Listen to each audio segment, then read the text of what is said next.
하나님께서는 애굽에 재앙을 내리기 시작하십니다. 재앙의 이유는 애굽의 왕 바로가 하나님의 백성인 이스라엘 백성들이 예배를 드리지 못하도록 계속적으로 방해를 하였기 때문입니다. 오늘 본문의 말씀은 하나님께서 세 번째로 애굽을 치신 이 재앙에 대한 말씀입니다. 제가 초등학교 시절에 그 머리에 뭐가 있었죠? 어렸을 때 옛날에 우리나라가 좀 먹고 살기 힘들고 또 청결하지 못했을 때 다 웃으시잖아요. 다 경험이 있으신 분들이에요. 머리에 이가 있었어요.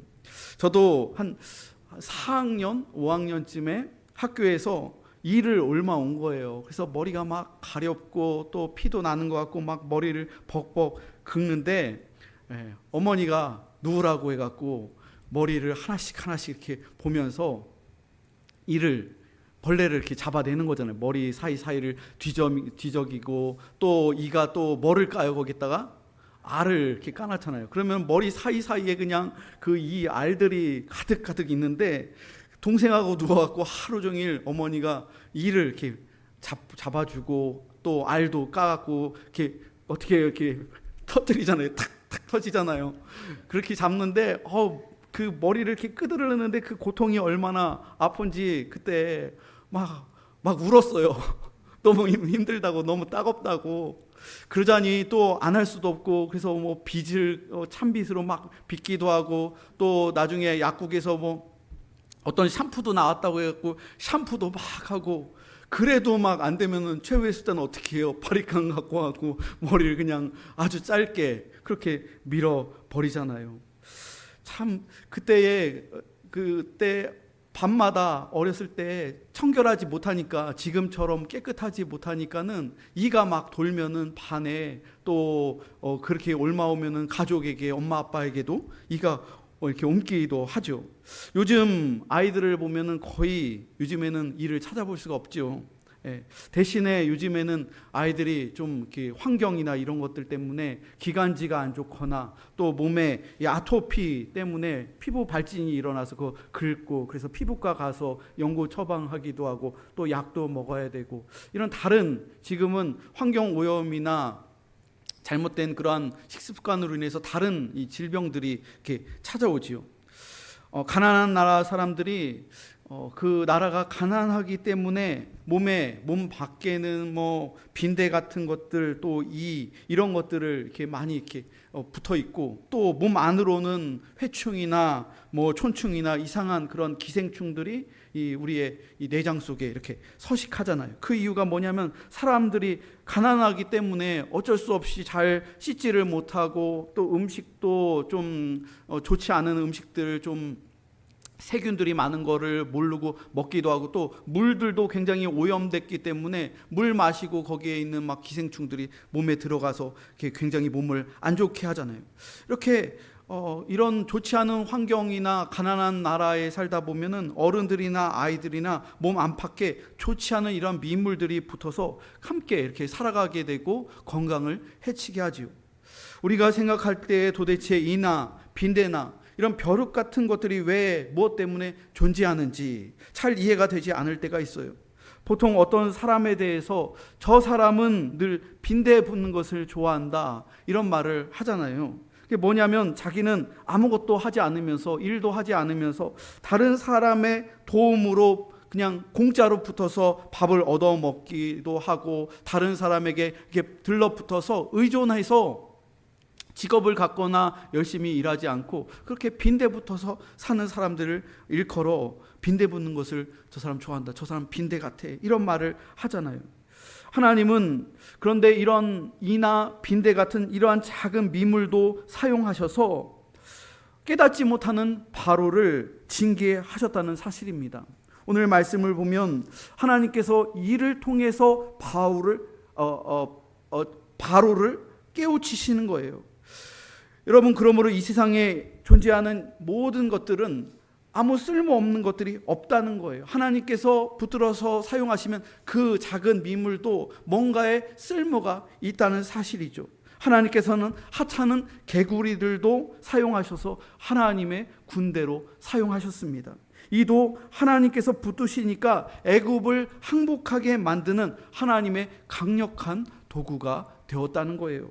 그러므로 하나님의 형상으로 지음받은 사람은 정말로 소중한 존재예요. 하나님께서 하나님의 형상으로 유일하게 사람을 창조하셨어요. 그러므로 세상의 관점에서 봤을 때 뚜렷한 신분이나 또 직장이 없을지라도 우리 사람은 하나님의 형상을 가진 존재이기 때문에 모든 사람은 소중하고 존귀한 존재임을 우리는 기억해야 한다는 거예요. 하나님께서는 세 번째 재앙으로 이 재앙을 내리셨습니다. 세 번째 재앙은 앞선 두 번의 재앙보다도 더 무서운 재앙이었습니다. 첫 번째 재앙은 나일강이 피가 되는 재앙이었죠. 이것은 환경적인 재앙입니다. 오늘날 환경에 대해서 굉장히 많이 관심을 갖고 있잖아요. 환경의 재앙이었다는 거예요. 그리고 하나님께서 그동안 나일강을 통해서 애굽에 내려주신 복을 거두어 가시는 재앙이었습니다.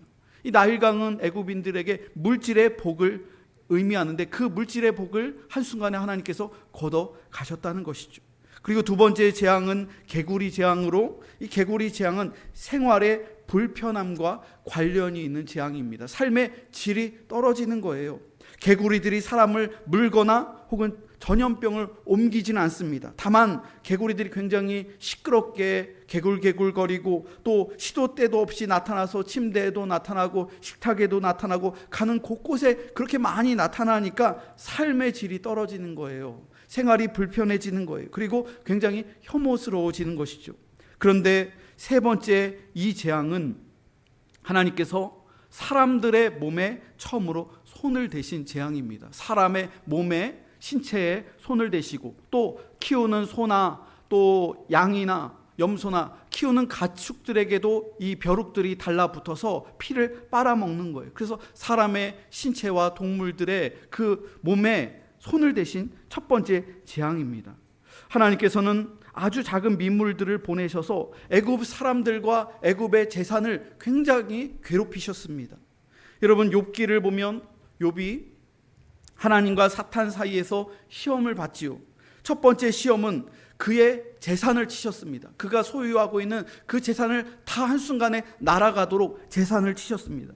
두 번째는 무엇을 치셨죠? 그의 10명의 자식들을 치셨습니다. 자식들이 한순간에 10명이 생명을 잃은 거예요. 그리고 세 번째로 무엇을 치셨습니까? 욥의 몸을 치신 거예요. 건강을 치신 거예요. 이것은 욥에게 가장 비참하고 혹독한 재앙이었습니다. 여러분 이것을 볼 때 하나님께서는 우리 신체, 우리 몸을 아끼시고 웬만하면 하나님께서는 우리의 몸에 손을 대지 않으시려고 하신다는 거예요. 가장 마지막에 계속적으로 경고하시고 또 시험하시고 우리들에게 돌아오라고 말씀하시는데 계속 듣지 않으면 결국에는 우리의 건강에 타격을 줄 수 있다는 것이죠. 하나님께서는 바로에게 여러 차례 말씀하셨어요. 이번에 세 번째잖아요. 내 백성을 보내라. 나는 여호와이니라. 그들은 내게 예배해야 할 백성이다. 이렇게 계속 세 번이나 말씀하셨는데 바로는 계속해서 하나님의 말씀을 무시했습니다. 하나님의 말씀을 반대했습니다. 하나님께서는 우리들에게도 동일하게 말씀하십니다. 하나님의 뜻을 우리에게 말씀하신다는 거예요. 그런데 우리들도 바로처럼 하나님의 말씀을 듣지 않는다면 하나님께서 계속해서 우리에게 말씀하시고 또 말씀하시고 우리에게 경고하신다는 거예요. 성경 말씀과 설교를 통해서 우리 성도들에게 말씀하십니다. 주변의 믿음의 교우들을 통해서 우리들에게 말씀하실 수도 있어요. 그래도 귀를 막고 듣지 않으면 주변의 환경을 통해서도 우리에게 말씀하신다는 거예요. 그래도 듣지 않으면 최후에 우리의 신체에 우리의 몸에 이상이 생기는 그러한 질병이나 사고를 당할 수도 있다는 것이죠. 여러분 우리의 소중한 건강을 다시금 돌아보면서 하나님께서 주님의 말씀을 듣고 돌아오지 않으면 우리의 몸에도 하나님께서 신체에 타격을 가할 수 있다는 사실을 우리는 기억해야 합니다. 바로가 왜 이렇게 하나님의 말씀을 듣지 않았을까요? 바로는 왜 이렇게 세 번째까지 재앙을 받아야 했을까요? 그 이유는 바로의 교만 때문입니다. 19절 말씀을 보면 19절 중에 바로의 마음이 완악하게 되어 그들의 말을 듣지 아니하였으니 여호와의 말씀과 같더라. 여러분, 인간의 교만은 하나님의 말씀을 듣지 못하게 합니다. 하나님께서 가장 싫어하시는 것이 인간의 교만이라는 거예요. 그래서 하나님께서는 인간의 교만을 꺾으시려고 재앙을 내리신다는 거예요. 하지만 사람이 한두 번 어려운 일을 당한다고 해서 이 교만이 없어지는 게 아니더라는 거예요. 그 어려움만 없어지면 내가 언제 그랬느냐는 듯이 언제나 똑같이 옛 모습으로 과거로 그렇게 돌아간다는 것이죠. 바로와 모세는 똑같이 왕궁 출신의 사람이었습니다. 그런데 모세는 미디안 광야에서 무려 40년 동안 낮아지면서 교만이 치료된 사람이었습니다. 하지만 바로는 한두 번 고난을 겪었는데 그것으로는 애굽의 왕 바로의 교만을 치료할 수 없었다는 거예요. 여러분, 우리에게 가장 어려운 것이 교만을 치료하는 것입니다. 하나님께서 축복하시는 사람은 겸손한 사람입니다. 그래서 하나님께서 우리의 교만을 치료하시기 위해서 많은 고난과 연단을 우리에게 허락하신다는 거예요. 우리에게서 교만이 빠져나가게 하기 위해서 우리가 많은 눈물을 흘려야 한다는 거예요. 절망의 골짜기를 여러 번 통과해야만 결국 그 교만의 때가 벗어지고 겸손한 사람이 될 수 있다는 것이죠. 세 번째, 이 재앙의 특징은 하나님이 아무 예고 없이 티끌을 치셔서 애굽에 이를 보내신 재앙이었습니다. 16절 말씀 한번 보십시오. 16절을 함께 읽어보겠습니다. 시작. 여호와께서 모세에게 이르시되 아론에게 명령하기를 내 지팡이를 들어 땅에 티끌을 치라 하라. 그것이 애굽 온 땅에서 이가 되리라. 여러분, 지금까지 하나님은 재앙을 내리실 때에 반드시 모세와 아론을 통해서 재앙을 예고하셨습니다. 영화나 드라마 보면 예고편 있죠. 미리 예고하는 거예요. 그런 것처럼 첫 번째 재앙과 두 번째 재앙은 바로에게 모세와 아론을 먼저 보내셔서 내일 이맘때쯤에 이 재앙이 일어날 것이다. 나일강이 피가 될 것이다. 개구리가 뛰어 올라와서 애굽을 뒤덮을 것이다. 미리 예고하셨어요. 그런데 세 번째 재앙은 예고 없이 갑자기 느닷없이 곧바로 직접적으로 재앙이 임했다는 거예요. 그 이유가 무엇일까요? 이미 세 번이나 하나님의 말씀을 들었음에도 불구하고 고집을 부리고 있는 바로의 태도를 보시고 하나님께서는 이번에는 아무런 예고 없이 치심으로 바로의 고집에 대한 불쾌한 감정을 하나님께서 드러내신 거예요. 그런데 왜 하나님은 굳이 땅의 티끌로 이를 만드셨을까요? 여러분, 티끌이라는 것은 먼지죠. 먼지, 흙이에요. 굉장히 미세한 입자인 흙을 말하는 거예요. 그런데 여러분, 우리 사람이 무엇으로 만들어졌죠? 우리 사람의 재료가 뭐예요? 흙이잖아요. 티끌이에요. 티끌. 같은 그 종류로 하나님께서 만드신 거예요. 우리 인간들이 아무리 이 세상에서 똑똑하고 학식이 많아도 하나님 앞에서는 한 줌의 티끌일 수밖에 없는 존재가 바로 인간이라는 거예요. 그래서 옛날 이스라엘 백성들은 하나님 앞에서 자신들이 지은 죄를 회개할 때 땅 위에서 티끌 위에 앉아서 그 티끌을 날리면서 베옷을 입고 기도하며 회개한 거예요. 그 티끌을 날린다는 건 하나님, 내가 이 먼지 같은 보잘것없는 존재입니다. 그렇게 하나님 앞에 내가 이것밖에 안 되는, 정말로 티끌 정도밖에 안 되는 먼지 같은 그러한 존재라는 것을 인정하면서 무릎을 꿇고 겸손하게 회개한다는 것이죠. 예전에 제가 MBC 예능 TV 중에 진짜 사나이라는 군대를 체험하는, 연예인들이 군대를 체험하는 그 프로그램을 좋아했습니다.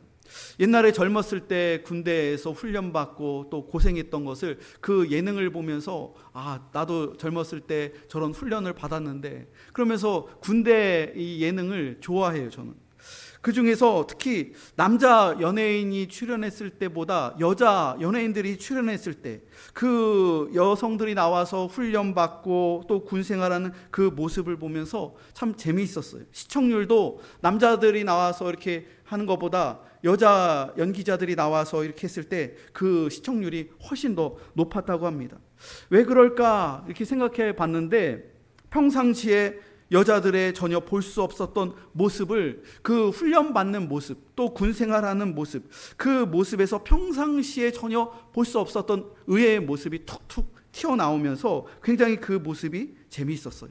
사회에서 말하면 이 사람들은 여배우의, 또 아이돌 가수의, 잘나가는 개그우먼의, 어디 내놓아도 대한민국에서 모르는 사람이 없을 정도로 다 유명한 사람들, 성공한 사람들이 이 프로그램에 나와서 훈련병이 되어서 땅바닥에서 기고 또 달리기도 하고 군 생활을 그렇게 훈련을 받는데, 그 여자들이 진흙 바닥에서 포복을 하고 흙먼지에서 막 우로굴러 자로굴러도 하고, 또 얼굴에 화장품을 바르는 대신에 시커먼 위장 크림으로 막 얼굴을 덕지덕지 바르고 그렇게 훈련을 받는 모습을 보면서 참 재미있었죠. 또 유격 훈련을 받고 휴식 시간을 주는데, 밥 먹는 시간이 되니까 그 연기자들이나 여성들이 얼굴에는 시커먼 위장 크림 받고, 점심에 주먹밥 2개가 나왔는데 달려가고 그 주먹밥을 받아갖고 그냥 숟가락 젓가락도 없이 그냥 주먹밥을, 밥이 다 묻는데 입에도 묻는데 그걸 우거우거 먹는 거예요. TV에서 막 주인공하고 예쁜 그런 연기자들이 그 훈련을 받고 힘들고 그러니까 그 주먹밥을 먹으면서 너무너무 맛있다고 하면서 그렇게 군인이 되어서 그런 모습을 이렇게 보면서, 나도 그랬었는데, 저도 그랬거든요. 군대에서 초코파이 하나 때문에 눈물을 흘리고 몰래 누구에게 뺏기지 않으려고 몰래 이렇게 초코파이 먹고, 그런 모습들. 여러분, 사람이 고상해지는 것이 다른 것에 있는 게 아니에요. 돈이 있고 여유가 있으면 고상해지는 거죠. 하지만 가난해지면 음악회에 갈 여유가 어디 있으며, 또 음악회는 고사하고 경제적인 여유가 없고 힘들면 음악조차 들을 그런 시간조차 없지요. 사람이 가난해지면 어쩔 수 없이 구질구질해질 수밖에 없다는 거예요. 그런데 우리가 하나님 앞에서 자신을 낮추고 기도하면 하나님께서 우리를 높여주신다는 거예요. 내가 높아지려고 하니까는 하나님께서 먼지 구덩이로 낮추시는 거예요. 구질구질하게 만드시는 거예요. 그런데 우리가 먼저 낮아지면 하나님께서 우리를 높여주신다는 것이죠. 여러분, 하나님을 무시하고 업신 여기는 자는 하나님께서 이 세상에서 가장 비참한 자로 낮추신다고 말씀하세요. 그리고 우리가 겸손해지고 낮아지는 자리로 간다면 하나님께서는 그 사람을 반드시 높여주신다고 그렇게 말씀하셨습니다. 하나님께서 왜 애굽의 왕 바로와 또 애굽 사람들에게 이를 보내셨을까요? 왜 먼지를, 수많은 그 미세한 먼지를 이로 만드셔서 왜 애굽을 뒤덮게 하셨을까요? 그들이 하늘처럼 교만했기 때문에 그런 거예요. 그래서 그들을 낮추시기 위해서 티끌을 통해서 그들에게 이를 보내신 것이죠. 하나님께서는 하나님을 업신 여기고 하나님의 권위를 인정하지 않는 바로와 애굽의 이 재앙을 통해서 그들을 낮추셨습니다. 애굽의 가축들과 애굽 사람들의 온몸에 이가 버글버글 거릴 정도로 많아지게 했다는 거예요. 여러분, 애굽인들은 그 당시에 세계 최고의 문명이었습니다. 문명인들이었어요. 얼마나 깨끗하고 위생적인 사람들이었는지 모릅니다. 그들은 히브리 사람들을 하비루라고 천하게 낮춰보던 사람들이에요. 하비루, 히브리 사람이라는 이 어원은 무엇이냐면 그들은 티끌이다, 그들은 먼지다, 그들은 강제 노역장에서 피라미드 쌓고 거기에서 흙구덩이에서 모래사장에서 막노동하는 그러한 노예들이다, 저들은 히브리 민족이다, 그렇게 천시했던 사람들인데 하나님께서 그 애굽인들, 그 교만한 사람들에게 먼지를 보내셔서 이로 만드셔서 그들을 먼지 구덩이에서 몸을 긁고 그렇게 그들을 낮추셨다는 것이죠. 여러분, 오늘도 세상을 살아가면서 얼마나 많은 사람들이 하늘을 쳐다보면서 고개를 뻣뻣하게 들고서 교만하게 살아가는지 모릅니다. 돈이 좀 있으면, 좋은 대학을 나왔으면, 자신의 외모가 다른 사람들보다 더 아름다우면, 다른 사람들보다 내가 키가 5cm, 10cm 더 크면, 그리고 다른 사람들로부터 명예와 인기를 받으면, 그리고 다른 사람들보다 권력의 자리에 올라가 있으면 사람들은 금세 교만해집니다. 자기보다 높은 존재가 있다는 사실을 잊어버린다는 거예요. 그래서 하나님께서 그 교만을 꺾어버리시기 위해서 먼지를 이로 만드셔서 애굽 사람들을 치신 것이죠. 여러분, 우리 그리스도인들은 교만해져서는 안 됩니다.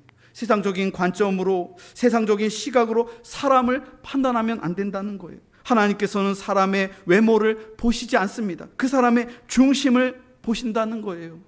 우리들은 모두 흙에서 창조된 연약한 사람들이에요. 사람들은 다 동등한 거예요. 우리의 재료는 다 먼지며 흙이라는 거예요. 우리들이 하나님을 창조주로 인정하며 겸손히 하나님을 경외하며 살아갈 때 하나님께서 우리에게 우리의 육신인 이 흙에 생기를 불어넣으셔서 그 코와 입에 성령의 호흡을 불어넣으셔서 우리들은 보잘것없는 흙으로 만들어진 육체를 가졌지만 우리 안에 하나님께서 주신 그 생명의 호흡을 통하여 살아있는 존재로, 하나님을 예배하는 존재로, 하나님을 높여드리는 영적인 존재로 그렇게 높여주심을 기억하시기 바랍니다.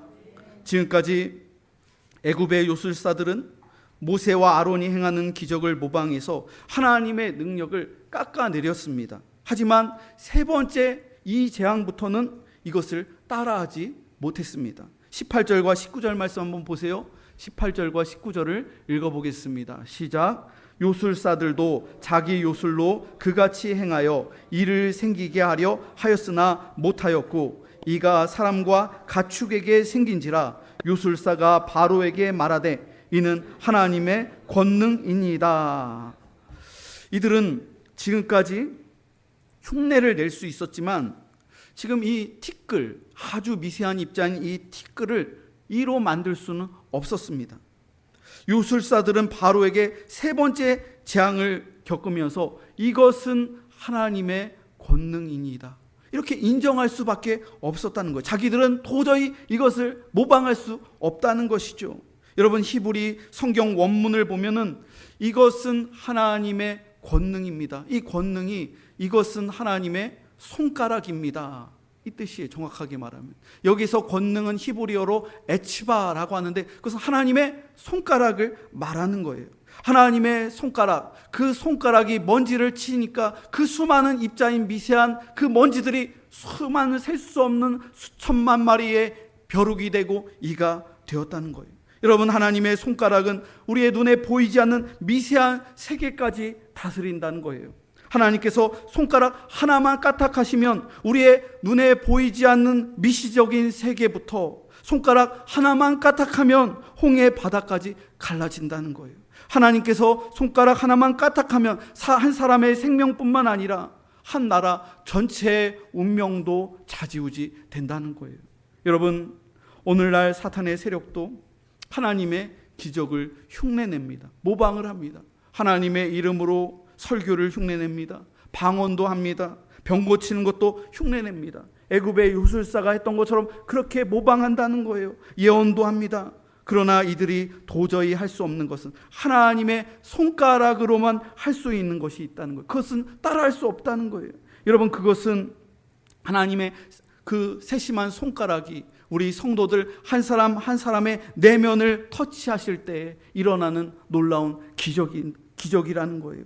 여러분, 하나님께서 그 손가락으로 우리의 마음을 터치해 주시면 우리 안에 놀라운 기적의 역사가 나타난다는 거예요. 우리 안에 삶의 변화가 일어나고 성품의 변화가 일어나고 생각과 태도의 변화가 일어난다는 거예요. 우리 성도들이 예수님을 만나 거듭나고 또 성령 충만한 성도들은 하나님의 손가락의 터치를 받은 성도들이에요. 내 교만과 내 고집과 내 인간적인 그러한 계획들이 하나님의 손가락의 터치를 받으면 겸손해지는 거예요. 하나님께 순종하게 되는 거예요. 여러분, 하나님의 가장 큰 권능이 무엇입니까? 내가 새 사람으로 변화되는 거예요. 전혀 변할 수 없었던 것 같은 사람이 그 마음과 생각이 하나님의 터치로 변화되는 거예요. 내가 생각할 때 전혀 변하지 않을 것 같던 저 사람이 하나님을 만나고 변화되는 거예요. 여러분, 기도할 때마다 하나님의 섬세한 터치를 받으시길 바랍니다. 하나님의 권능의 손가락이 여러분의 머리와 여러분의 가슴과 여러분의 삶을 터치하실 때 여러분, 우리 안에 성령의 역사가 나타나며 우리 안에 놀라운 기적과 변화의 역사가 일어나는 줄로 믿으시기 바랍니다. 말씀의 결론을 맺겠습니다. 사랑하는 성도 여러분, 하나님께서는 항상 여러 가지 방법과 모습으로 우리에게 말씀하시는 하나님이십니다. 때로는 우리들이 하나님의 말씀을 듣지 못하고 세상에 빠져 있으면 하나님께서는 우리에게 정신을 차릴 수 있도록 우리 몸에 손을 대실 수도 있다는 거예요. 그러면 우리들은 다시 경각심을 가지고 자신의 건강을 돌아보며 자신의 영성 생활을 돌아보면서 우리는 겸손해져야 합니다. 특별히 고난과 역경 속에서 우리는 정말 나는 아무것도 아니며 아무 일도 할 수 없는 먼지와 같은 존재임을 깨닫고 고백할 때 그 고백을 통하여 하나님께서 우리에게 생기를 불어넣으시고 그때부터 다시 우리에게 복을 내려주신다는 사실을 기억하시기 바랍니다. 하나님의 섬세한 손가락으로 우리의 내면을 터치하여 주십니다. 우리의 건강도 터치해 주시고 우리의 관계도 터치해 주시고 우리의 환경도 터치해 주셔서 하나님의 권능으로 말미암아 다시 일어서는 공복교회 모든 성도들이 다 되시기를 주님의 이름으로 축원합니다.